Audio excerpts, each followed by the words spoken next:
चंद्रकांत पाटलांचे वक्तव्य.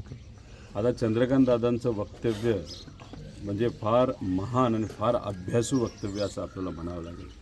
त्यांनी असं सांगितलं की दिल्लीमध्ये जे काही दगडफेक झाली त्या रस्त्यावर पडलेला प्रत्येक दगडाचा फिंगरप्रिंट म्हणजे आपल्या हाताचा ठसा त्याचा अभ्यास पोलीस तिथं करत आहेत.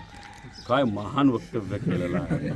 म्हणजे आता असं वाटतं की फॉरेन्सिक विभाग जो आपला आहे महाराष्ट्राचा त्याला एक मार्गदर्शनची सिरीज ही चंद्रकांत दादांनी करावी, एक गेस्ट लेक्चर घ्यावं. त्यामुळे आपल्या मुख्यमंत्री साहेबांना आणि आपले जे होम मिनिस्टर आहेत त्यांना तसं होम डिपार्टमेंट बघण्याची वेळ मिळत नाही. तर चंद्रकांत दादांना जर फॉरेन्सिक विभागाला तिथं प्रमुखपद तिथं दिलं गेलं तर मला असं वाटतं त्यातून काही ना काहीतरी चांगलं निघेल. त्याच्याचबरोबर फक्त या देशामध्ये ही टेक्नॉलॉजी न ठेवता चंद्रकांत दादांनी कुठंतरी अमेरिकेमध्ये सुद्धा जाऊन आमच्या ट्रम्प भाऊ जे आहेत ट्रम्प तिथले जे अध्यक्ष आहेत अमेरिकेचे त्यांना सुद्धा तिथं मार्गदर्शन करावं. आपण फक्त अमेरिकेचं ऐकत चाललेलो आहोत. आता जर चंद्रकांत दादा अमेरिकेत गेलं तर अमेरिका आपलं या फॉरेन्सिक टेक्नॉलॉजीबद्दल तिथं ऐकतील असं आपल्याला म्हणावं लागेल.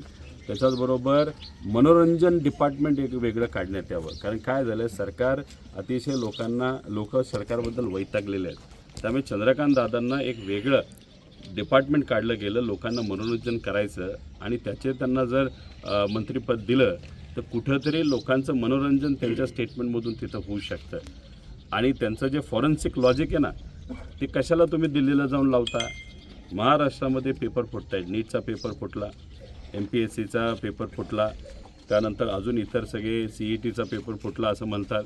तर ह्या पेपर फुटायच्या बाबतीतसुद्धा त्यांचं जे काही फिंगरप्रिंटचं लॉजिक आहे फॉरेन्सिकचं ते लावून त्या चोरांना त्या ठिकाणी पकडा आणि नंतर चंद्रकांत दादांना कळेल. आणि सगळे चोर भाजपमध्ये नाही तर भाजपबरोबर त्या ठिकाणी जुडलेले आहेत. त्यामुळे उगाच असे काहीतरी स्टेटमेंट करून लोकांचाही वेळ घालू नये आणि आपण किती हुशार आहोत हे लोकांना दाखवू नये असं मला त्या ठिकाणी वाटतं.